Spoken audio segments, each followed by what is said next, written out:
that annoyed me so much. That's the life of a mood reader, really. The audiobook is so good.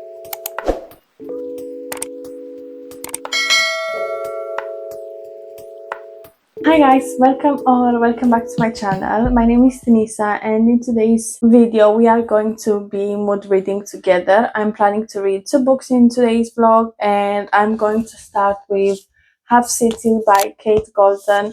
I'm only 5 chapters into this book, so that's page 34. But I think I'm going to really like this. I know I've said in all of my previous videos that this is a dystopian book. I don't think it's a dystopian. I think it is a urban fantasy demon hunter type of book, but I'm going to read a bit more today and I'll give you guys an update later. And I'm really excited to read this book. I'm getting good vibes about this one, so I'm excited to sit down and read, and I will give you guys an update as soon as I have read a bit more of this book.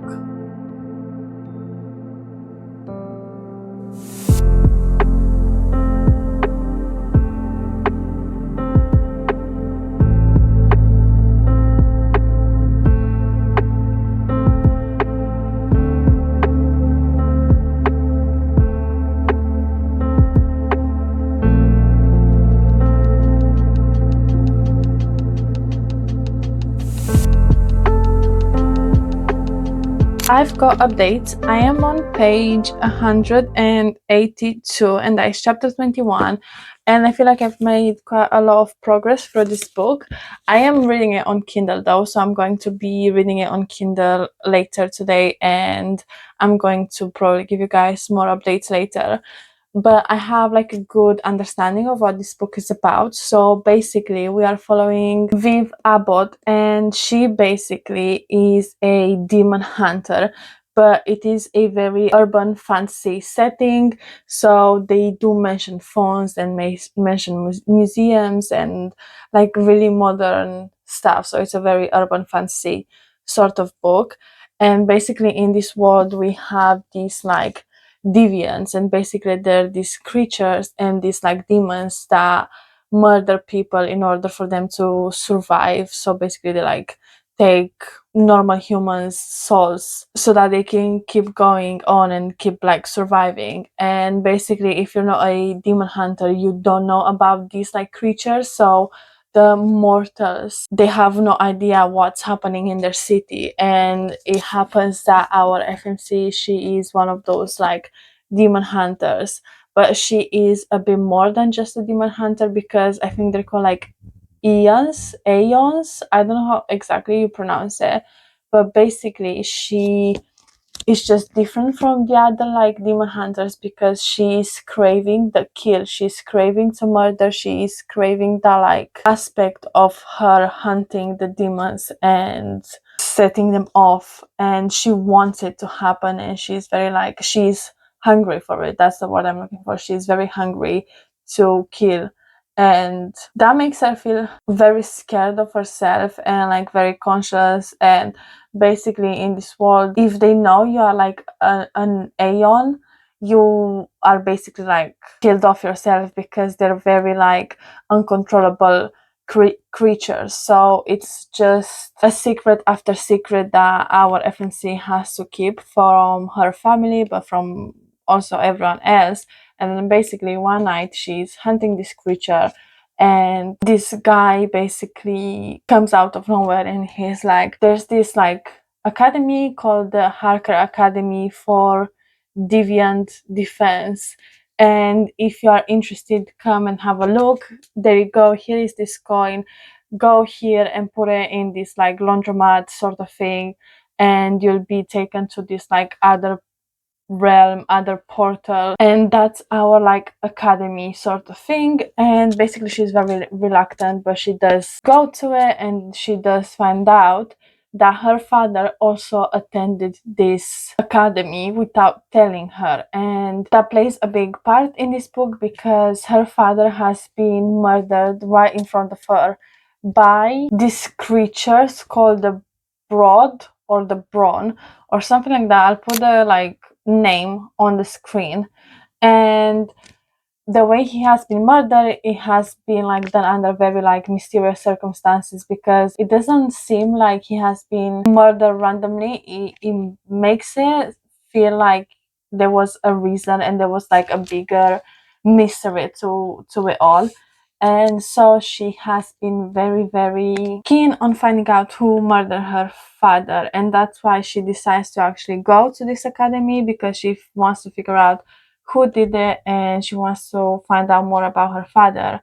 And basically the way this also works is that her family doesn't know, her friends don't know, and being a demon hunter is passed from like generation to generation. So she just happened to be born a demon hunter, and she took it from her father. But she also has a sister, and her sister is like a normal person. She has not taken the genes to be like a demon hunter.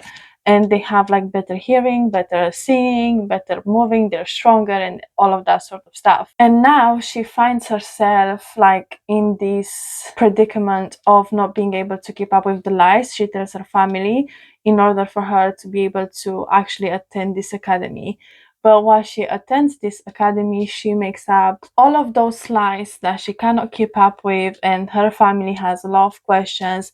Her mom is very high up, like in the politics, and she's a very like demanding person, especially from her daughters, and she feels that her mom doesn't love her because obviously our FMC has been there with her father when he has been murdered. So Viv feels that her mom doesn't love her because of it, because she basically couldn't save her father, and there's a very like weird relationship dynamic between her mom and herself, but also between herself and her sister, because her sister feels like she has a problem against her.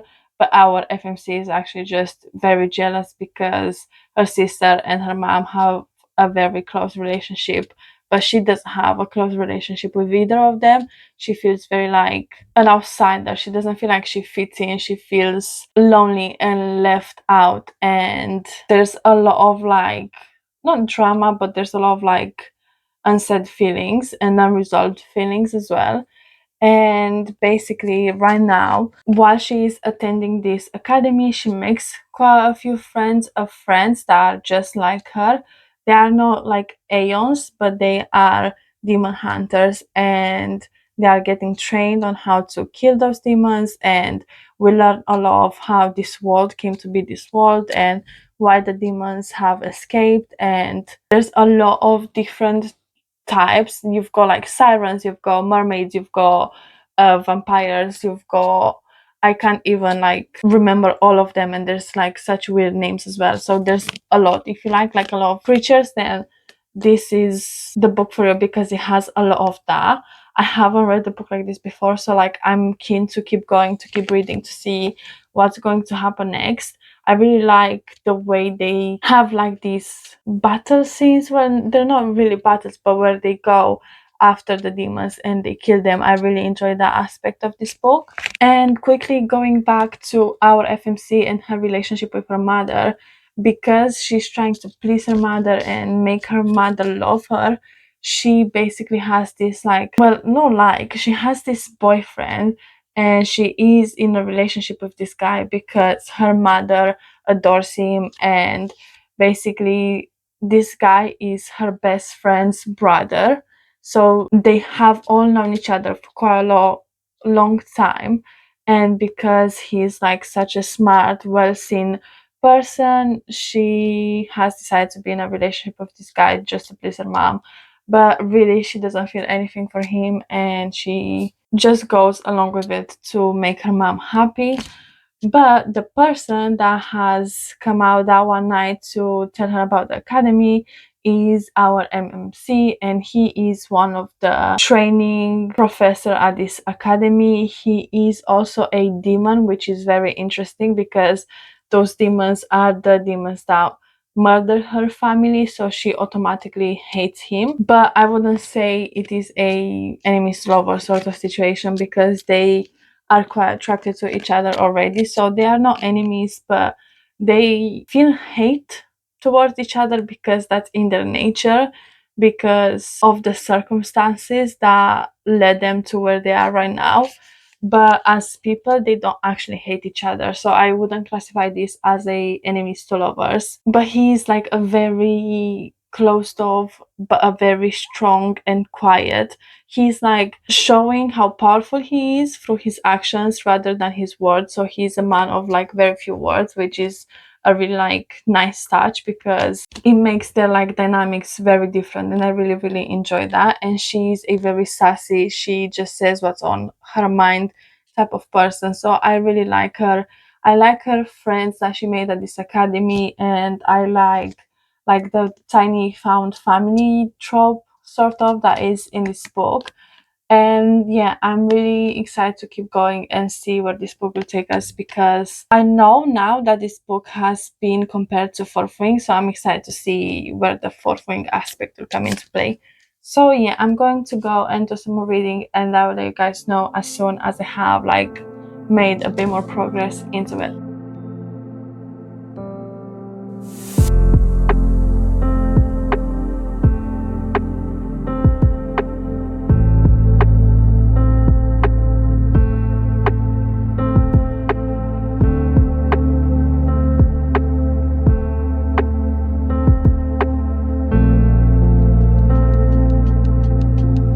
I know I haven't updated you guys as much as I wanted to, but I've been really busy. I've started a new job, so I've been reading this book here, there, and everywhere. And I feel because of that, my reading experience wasn't as great because it took me so long to read the book.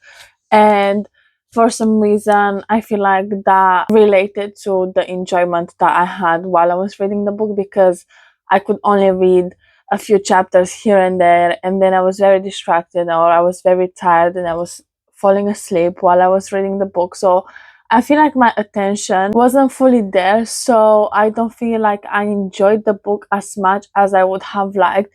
Even though I gave this book 3 stars. So first updates. This book, I finished it and I gave it 3 stars. I did really enjoy it. I'm not the biggest fan of urban fantasies, or I'm not the biggest hater. I haven't really read that many, and the few that I have read, I feel like, or not even a few, maybe a couple that I have read were average or weren't like wow for me.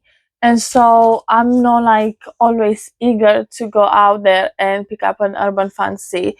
But I feel like I really enjoyed this book. I am going to continue with the series. I think this book was very fast paced and it was very interesting. I liked all the aspects with the demons and like the multiple identities that she had to keep up with, and all the lies that she had to keep up with, which was enjoyable but was also annoying at some points, because I feel like sometimes it just didn't make sense for me, her lies, and I just feel like at some points it just sounded a bit ridiculous, the lies that she was making up, and that the rest of the people that she was lying to kind of like believed her and went along with her. I feel like that was a bit not really believable, but it was fine. I did enjoy it. I feel like the overall plot twist was good, but I did see it coming. At least, well, not exactly like that, but I had a feeling that something along those lines is going to happen. But I am interested to pick up the next book and see where the story will go, because, again, I had a good time, and I'm sure that if I was to sit down and actually had the time to read it and finish it and like kind of binge read it, I think I would have enjoyed it a bit more than just reading it here and there. I feel like it took me over a week to read this book, and I was reading it on my Kindle. I was also like physically reading it at some points, and I was also like audiobooking it. And it still took me a lot just because I did not have the time. But I would highly recommend the book. I would highly recommend the audiobook. It was so nice. I love the narrators and the way they gave personality to these like fictional characters. I really enjoyed that. But again, there were a few things that didn't make sense to me or annoyed me. Like, for example, at the beginning of the book, she says that she's been like hunting, or like she got her powers when she was 10 years old, and then a few pages into the story she said that she was like 7 years old, and there was like a few discrepancies here and there, not many, just a couple. But I feel like I paid attention to those. So I was like, oh yeah, that doesn't make sense. And then one of her friends that she makes at this academy goes missing, and they see that like her disappearance is a bit weird, like some things don't add up, and all of her like disappearance somehow is related to her dad being murdered, and it kind of all correlates in a way. And I feel like it took them quite a long time for them, when I say them, I mean like her and her group of friends, to go and investigate their other friend's disappearance. I feel like it was acknowledged, but nothing else was done with it, even though it was important. And Kitty, that was the friend that went missing, was their friend. And I just feel like they acknowledged that she disappeared, but they didn't really care as much, if that makes any sense. I just wish that there was more they did for their friend. I think that was a big part that like annoyed me a bit, because there was loads of things that led up to her disappearance that just don't make sense, and the way she was as a person doesn't make sense for her to just disappear like that.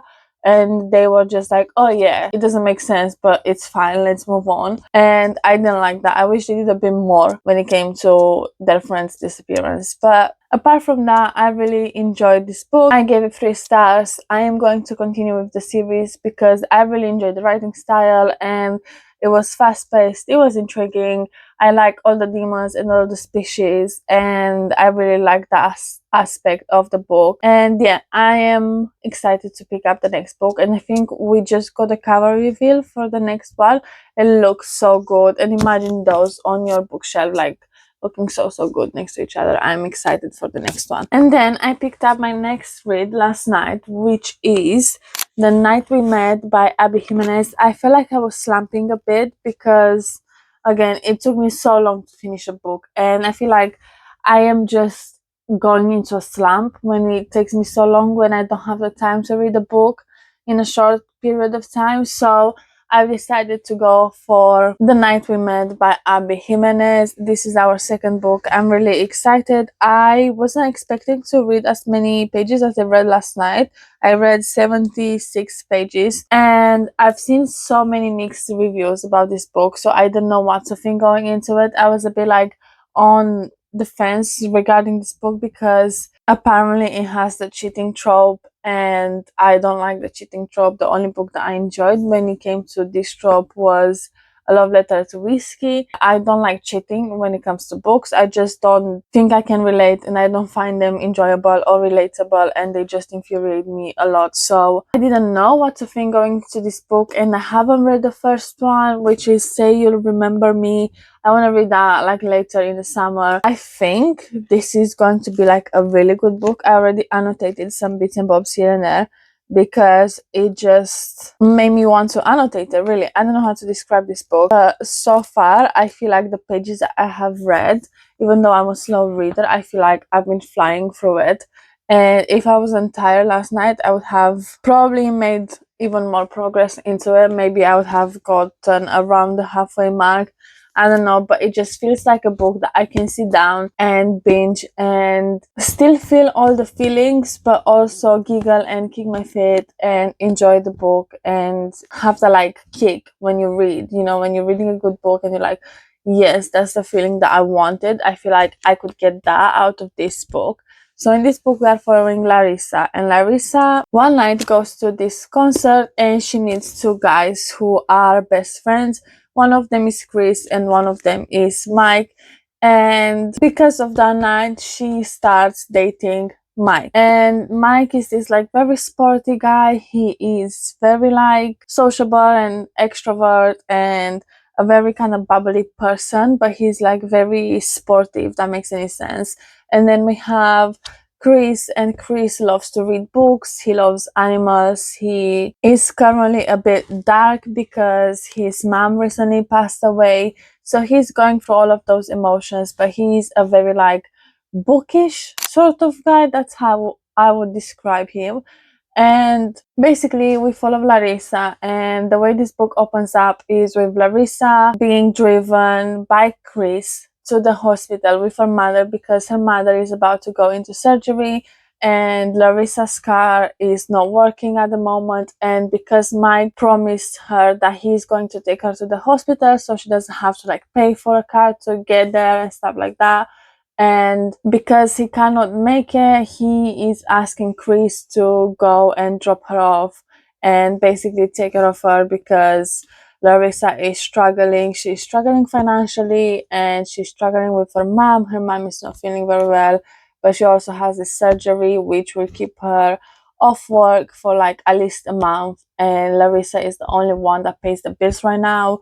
Her dad is like struggling with addiction and gambling, and basically he has stolen all her money to like obviously drink and play with those money, and she is really struggling to make it from day to day. She does all of those extra jobs, but that doesn't impact her personality. She's not like a horrible person because of it. She's still herself, she's still bubbly. And anyways, I don't know where I was going with this, but she's a very good and pretty and gorgeous woman, and we can see that like Chris is like acknowledging the fact that she's good looking and she's a really nice person and she's interesting and she's funny, but he also knows that Mike is very into her. But I do not like Mike, even though I can see he's a good person, I think. But the way this book opens up is, like I said, by Mike calling up Chris in the middle of the night, basically, well, not night, morning at 5 a.m., for Chris to go and give Larissa and her mom a lift to the hospital because Mike can't do it, because the night before he went out drinking with his friends and he has like the hangover of the hangovers, and he just cannot get up and drive her to the hospital because he thinks he's still drunk, and that's why he's asking Chris to do it. And I find that so, I don't know the word to describe it, I find it like disgusting, if I'm being honest, because he knew from the night before that she needs to take her mom to the hospital. He already promised her that he's going to help. He is apparently so like in love with her and he likes her so much, and yet he wasn't there for her and he didn't show up, and he was so inconsiderate of her situation and the promise and the commitment that he made. And that annoyed me so much. Like, I do not care how good of a person he is. In my eyes, he's kind of done. And the thing is, he then asked Chris to not mention that to her and just say that he had a migraine.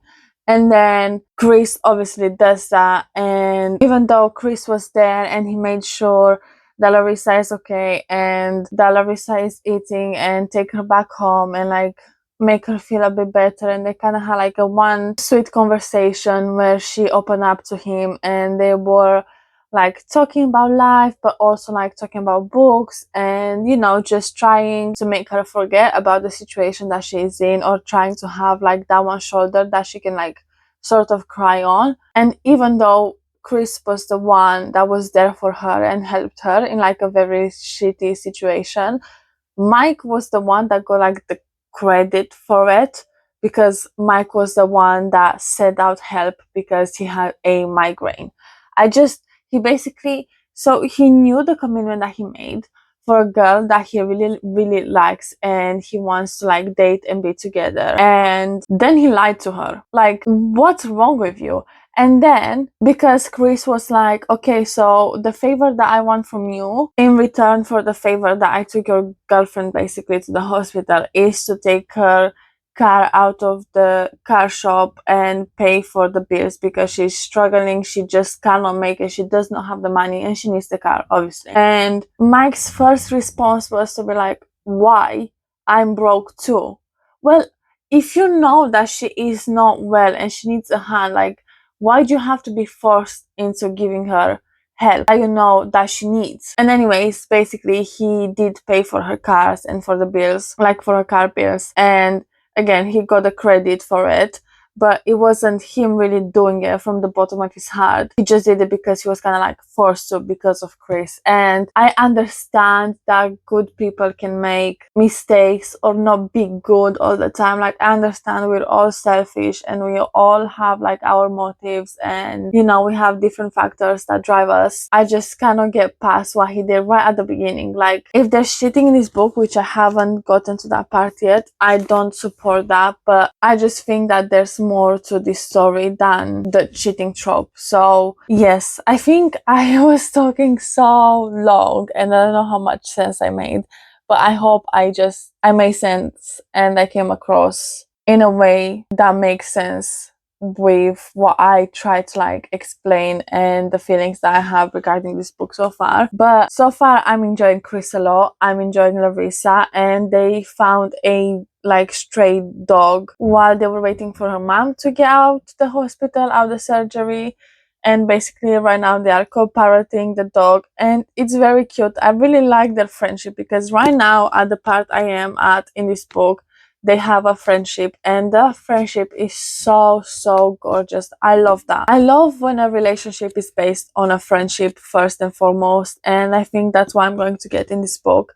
So I'm very keen to keep going and to keep reading. So I think that's my update so far. I think like that's the summary of the book. And yeah, I was thinking I'm going to maybe listen to the audiobook of this because I have so many chores that I want to do today, like clean the house and cook and like rearrange a bit and maybe rearrange my bookshelves a bit. I don't know. I want to do so many stuff today.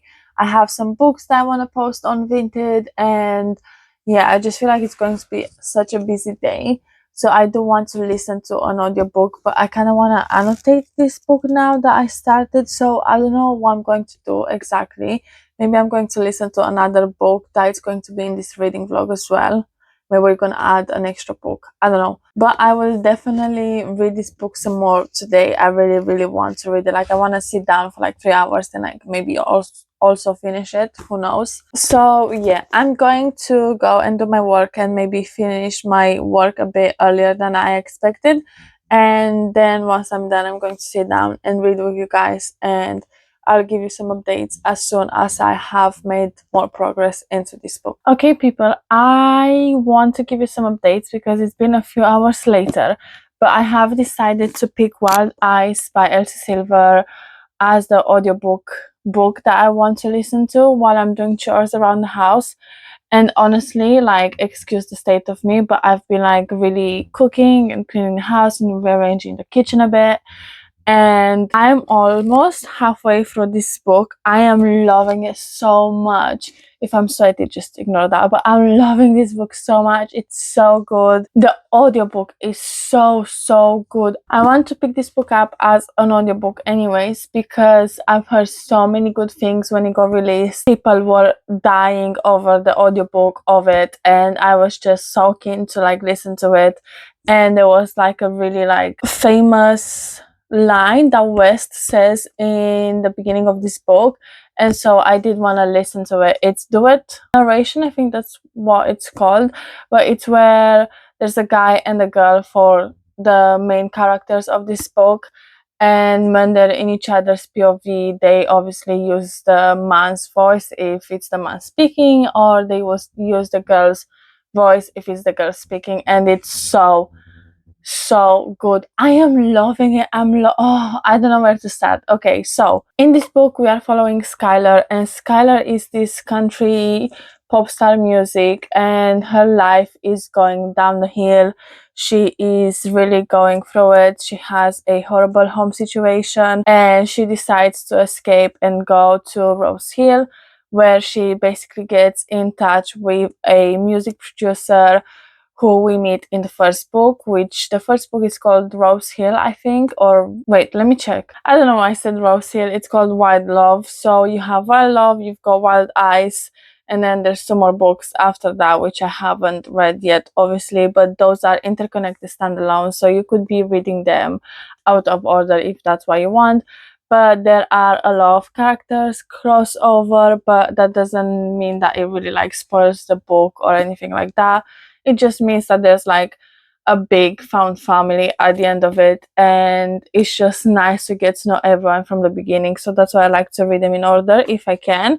But she wants to escape, and she comes to Rose Hill, and she is very scared. She's not herself. She has been treated as a product her entire life. She has been treated as a way to make money, especially from her parents. They are so horrible to her. They have been using her since she was a kid. They have been made her into like this product. That's the best way I can put it. They have made her a product that brings money into the house, and they have abused her emotionally and financially, and it's horrible, and it has such an effect on her, and she just cannot be herself anymore. She is trying to please everyone and just not be herself. And so when she comes to this small town, she basically gets help at refining herself and finding what she likes and who she really is, and sitting down with herself and really thinking about her life and her career, because she does love singing, but because of her parents and especially her dad, he has been managing her life and her career and everything like that. So she has a lot of trauma because of it, and she has a lot to think on. And then we follow Wes, and Wes has his own ranch, and he's a single dad. He has a 8 years old boy and a 6 years old daughter, and they are the most amazing siblings. I love them so much. They're so sweet, and the part that they play into this book, it's adorable. I love them. And basically they go from there. He is becoming her friend, and the way their friendship is just amazing. I love it so much, and I'm going to probably finish it today, and I'll let you guys know as soon as I have finished the book, or if I can stop myself from doing chores and giving you updates as I go, I will. But I just want to let you know that I love this book so much, and I am going to finish it today, and I cannot wait, and it's probably going to be in the 4 or 5 stars range.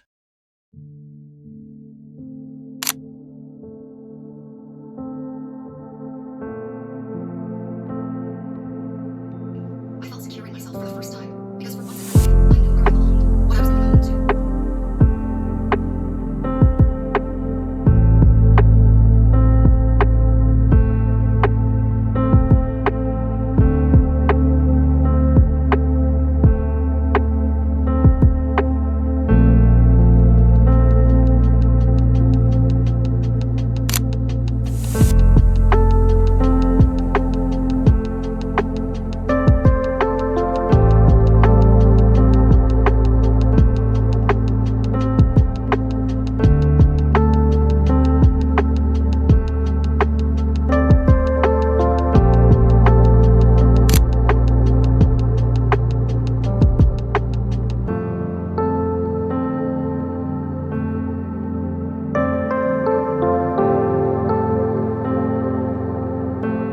Let's talk first about Wild Eyes by Elsie Silver, which I have finished yesterday. So it took me a whole day of doing chores around the house to finish this book. And I gave this book 5 stars. I think it's different from like a 5 stars that I would give it to a historical fiction or a general fiction. But for what this book is and everything that it made me feel, I would not change a thing about this book. I can't fault it, and I'm going to give it a 5 stars. I really, really enjoy it. I think Elsie Silver is one of my favorite authors for a reason. I love her so much. I think the Chestnut Spring series is still my favorite, but I am enjoying this series a lot as well as I read them. I hope I made sense earlier. Like, I know I just gave one update about this book, and I feel like I was kind of rushing because I had a lot of like chores to do, and I want to like go and finish them, because I feel like, you know, when you do chores around the house and then you stop and you sit down for 5 minutes and you're like, oh yeah, that's it, I'm done, I'm tired, I don't want to keep going anymore. I feel like if I was to like stop for too long, I would not go back and finish the things that I want to finish for the day. But honestly, I love this book so much. I love Skylar, and I love her relationship that she develops with herself, if that makes any sense. I love the way she's finding herself and the anxiety representation, and I loved West and his kids and the small town, and I love the crossover for the characters that we saw in the previous book. I just love this small found family and their friendships. I feel like the kids played such a good and important role into this book, and I feel like the relationship that we saw from them as siblings was so well done, and it was so cute and it was so adorable, and I just love them a lot. Sorry, I had to pause for a second. But like I was saying, I love the siblings and they're so cute and so adorable. And I feel like the story wouldn't be the same without these kids, which I loved a lot. I feel like I love it when the kids are there and they play a part and we see them and we see how the relationship between the step parent develops between those kids, and it's not just like said on the book, it's also like shown, and I really enjoyed that. Like I said, I love everyone in this book, and I think it's adorable. I think if you are slumping or if you feel like you are not like having that kick of reading anymore, I think this would be a perfect book, especially the audiobook, because it's like dual narration, and also she's a singer, so there's a few moments, like I think just 2 chapters, where we actually get like a full-on song sung by our FMC, which I think it's really sweet, and I think it just made the entire reading experience even better. And yeah, I would highly recommend the book. I would highly recommend the audiobook,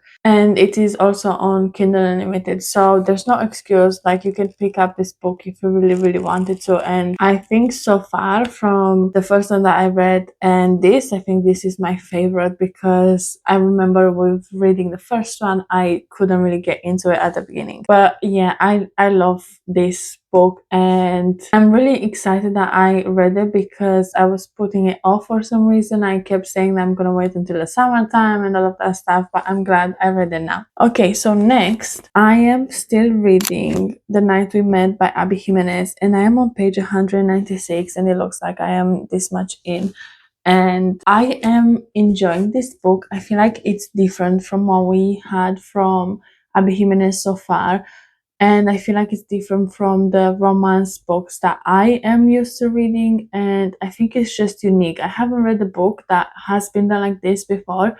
It's my first time, and I think I am really enjoying it. I feel like I'm into the story a lot. I feel like I get very emotional for our characters. Like, I feel what they feel, and I feel annoyed for them, and I feel happy when they're happy. I just feel like I'm really into it. I feel like I'm immersed and I'm there, and I really enjoy that. I have a lot to say because it's a different book. I haven't read a book like this, which is interesting, and I don't know how to actually describe what I'm feeling. And as much as I understand that Mike is a good guy, and he's also going through stuff, and it's a different spin on how a human goes through anxiety and what anxiety does to a person. And I really enjoy seeing a different version done on a human being, and how they can take all of these experiences and traumas, and how that translates into anxiety, and how that translates into them not being able to cope with life and relationships and stuff like that. But I feel like Mike is just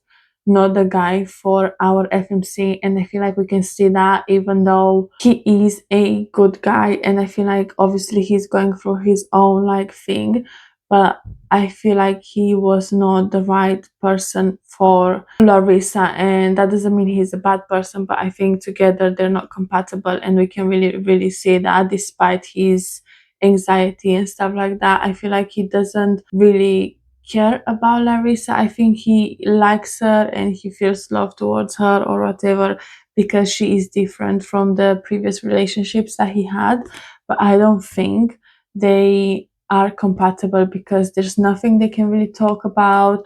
They have no interest together. I can feel like how awkward they are when they interact with each other, which obviously that's what Abby Jimenez wanted to do, and I think she's done it really well. But honestly, this book is about wrong person should have never happened sort of trope. If I don't know if that's even a trope, but I feel like it's just a spin on having a relationship with a person that you're not compatible with. But it's just nice to have a relationship, if that makes any sense. So I think that's what's happening in this book. but he is really annoying me, Mike. That is, he's so frustrating because it's not even that this is about his anxiety or anything like that. For example, he knows that Larissa has this like really bad nut allergy and it could have like a really bad reaction. She could honestly die. And they had this like weekend away with their friends, and Chris kept telling him like, make sure that you clean the pantry, make sure that there's no nuts, because if she wants to cook something for herself or anything like that, she can have a really bad like allergic reaction, and there's like a hospital, but it's just an hour away, which it's not as fast as we needed it to be in case something does happen. And what does he do? Mike gets very, very drunk and he does not clean, and it's just small things like that that he just doesn't pay attention to or doesn't care about, which if you are in love with a person, you obviously want to take care of that person. And I feel like he doesn't do any of those stuffs. He doesn't really know Larissa well for him to actually have those big feelings towards her. Like, he didn't even know what to get her for her birthday. It was Chris that came up with an idea for like a birthday present, and again he took the credit for it as if it was his own, which I don't know. I understand that he can be a good person, which I'm sure he is, and maybe we are going to get like his book in the future, I don't know. But I just feel like it's very realistic because everyone is a villain in another person's story, and even though he is a good person, he is the villain in Larissa's story because he's not treating her right. He doesn't really like love her, I don't feel like, and he does not want help. Like, nobody can help him if he doesn't want to help himself, and I feel like that's shown really, really well in this book. And yeah, that's my rant about Mike. Really, not even a rant, but I just saw some of the reviews saying that this book is bad and why it's bad and all of that stuff. And I see why people wouldn't like this book, but I think it's just really real and realistic, and I really, really enjoy that. And the way Abby Jimenez did it, it's so far really well done because I am into the story and I understand, and I like seeing all of those different perspectives on relationships and friendships and all of that stuff. And I really enjoy Chris's and Larissa's friendship. I love how well they know each other, and I love how well they pay attention to each other. I love how Chris understands her, but also Larissa understands him, and they can just kind of read each other. They have like this connection that can really be explained, which I honestly really enjoy, and I can feel it from this book so much. And I am enjoying this book so far, and I feel like I'm going through it so fast. I feel like I'm a slow reader. I read around like 40-ish pages an hour, and I found myself like flying through this. Like, I read 70 pages in 1 hour, which is wow for me. I don't really do that. So I'll probably read some of this book a bit later, and then maybe we will finish the book together, and I'll give you guys my final rating in a bit. I also feel like this reading vlog has been a bit like all over the place, but I feel like that's exactly how a mood reader is. And when the mood strike, you just have to like go with the flow sort of thing. So I'm sorry if it's been all over the place, but that's the life of a mood reader, really. So I'm going to do some reading and I will come back with an update as soon as I have one.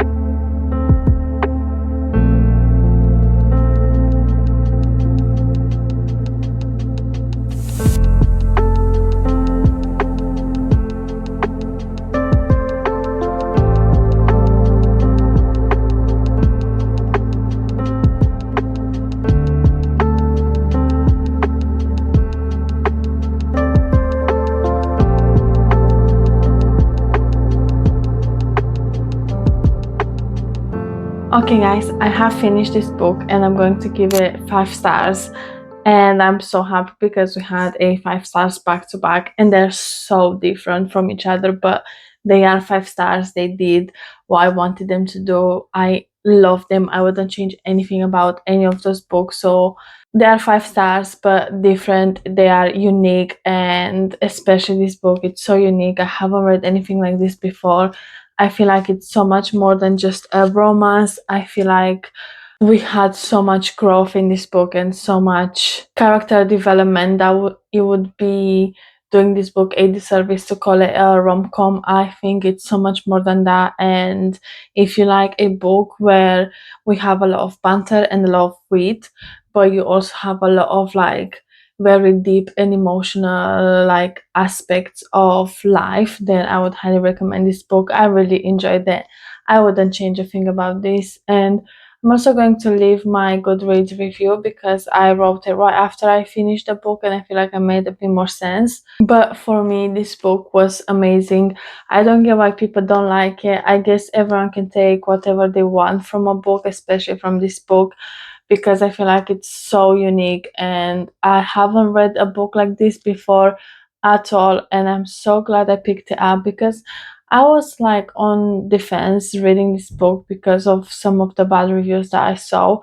But honestly, if you are thinking of picking this book up, then pick this book up because I guarantee you are going to love it. If you have similar taste to me, at least, I really love this book and I would reread it. And I don't know if you can tell by my annotations, but yeah, it really made me feel, and especially towards the end, I really cried because the way the male friendship between Chris and Mike was showed and was like developed in this book, and the way all like kind of wrapped up. It honestly, just pick it up. If you are thinking about picking this book up, then pick it up because I am sure you won't regret it. But that brings us to the end of this video, and honestly, I had a lot of fun. I was thinking that we are only going to be picking 2 books up because I started a new job, so I've been busy and I don't get as much time to read as I usually have. But honestly, I read Wild Eyes in a day. Like I put the audiobook on, I had to clean around the house and I finished this book in a day, and oh my god, 5 stars. I would highly recommend it. Then this book I finished like in 3 days, which was really good because I also annotated it and I was only reading after work for a few hours here and there. And then we also had Half City by Kate Golden, which I gave 3 stars, which was a book kind of like out of my comfort zone. So I am happy with the books that we have read in this reading vlog. I had a lot of fun.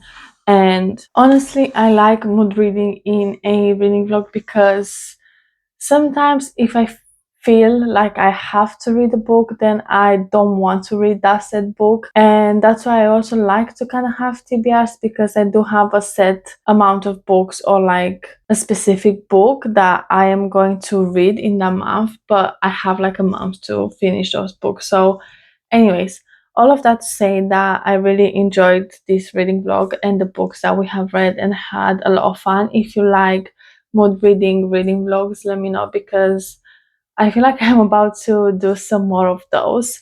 It was really fun. And let me know what book you have read this month and what was your most recent 5 stars, because again we had 2 5 stars back to back, which was and these unheard of from me. But I love that. I feel like I really learned about my reading taste in the books that I like, and I feel like the books that I've been picking up recently really did it for me, and I'm so happy. Like maybe even though I'm not reading as much as I read like in last year and the previous years, I read books that I really enjoy and that stick with me, and that makes me really happy. Like when I finish a book and I have that feeling, that happiness, I think it's a feeling I can't describe, and I'm really happy.